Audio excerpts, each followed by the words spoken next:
ఒకసారి విజయవాడలో మన గవర్నర్పేట దగ్గర ఇక్కడ రాముల కిల్లి కొట్టని ఒకటి ఉండేది.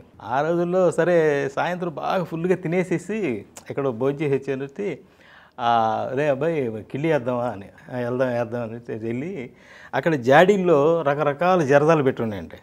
ఈ ఎర్రగా కొట్టి నల్లగా కొట్టి అలా సైజులు. ఈయన చూసిన తర్వాత ఇదేంటిది అని అడిగితే అమ్మ ఇది జరదా రామారావు నీకు కుదరదా, లేదు ఇది చాలా స్ట్రాంగ్ నీకు తెలియదు అది అని. ఏంటి పందెం కడతారా అని. అది కాదు తెలీదు ఇది చాలా ఇదే. ఎందుకు కాదు నేను ఎందుకు వేయలేను కమాన్ ఇంకా ఇలాగందా సరే చూద్దామని అతను పంతానికి ఏం చేశాడు, బాగా ఎక్కువ జరదాలన్నీ మిక్స్ చేసి స్ట్రాంగ్గా వేసి ఇచ్చాడంట. కిల్లి కట్టారు, ఈయన నవిలేసేసి చాప్ నవిలేసేసి రెండు అంటే ఒకసారి అంటే మామూలు ఉయ్యాలి కదా, ఉయ్యకుండా మింగేసి అలా ఇచ్చి అసలు నుంచుంటే వాళ్ళు ఆశ్చర్యపోయారండి. అసలు మామూలుగా అలవాటు లేదు అటువంటిది, ఇటువంటి జరదాది వేస్తే కూడా ఏమి కదలలేదంటే ఏమి మాతో ఛాలెంజ్ చేస్తావా అది ఇది అన్న